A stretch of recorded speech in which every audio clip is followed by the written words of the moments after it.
Zee मराठीवरील home minister या कार्यक्रमातून महाराष्ट्राचे लाडके भाऊजी म्हणजेच अभिनेता आदेश बांदेकर यांना खूप कमी कालावधीतच प्रेक्षकांचं प्रेम मिळालं।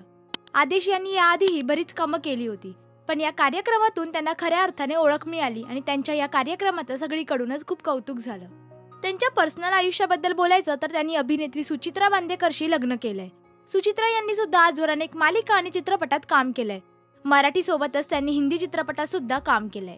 त्यांनी साकारलेल्या प्रत्येक भूमिकेचं फारच कौतुक झालं, तर ही जोडी तर चाहत्यांना आवडतेच। अशातच सुचित्रा यांनी सुलेखा तळवळकर यांच्या दिल के करीब या पॉडकास्टला मुलाखत दिली, तेव्हा त्या म्हणाल्या की आमचं लग्न म्हणजे आम्ही कोर्ट मॅरेज पद्धतीने पळून जाऊन लग्न केले।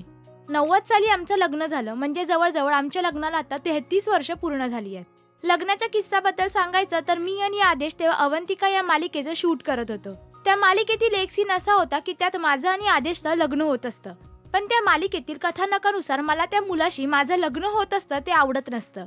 पण हे शूट करताना आदेश मात्र खूप आनंदी होता। त्यावेळी तिथे स्मिताताई म्हणजेच अभिनेत्री स्मिता तळवळकर सुद्धा उपस्थित होत्या।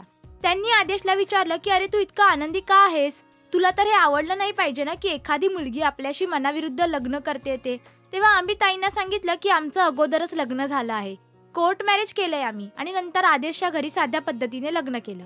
हे ऐकून स्मिताताई काहीच बोलल्या नाही, पण थोड्याच वेळात त्यांनी आम्हाला न सांगता आमच्या लग्नाची सगळी तयारी केली। तिने एकटीनेच मसाले भात जिलेबी असा लग्नाचा बेत ठेवला आणि त्या दिवशी सेटवर 100 तरी माणसं असतील, त्या सगळ्यांच्या साक्षीने तिने आमचं लग्न लावून दिलं आणि आम्हाला म्हटले की तुमचं लग्न नीट झालं नव्हतं ना, घ्या मी लावून दिलं। तर तुम्हाला यांच्या लग्नाचा किस्सा कसा वाटला हे आम्हाला कमेंट करून नक्की सांगा।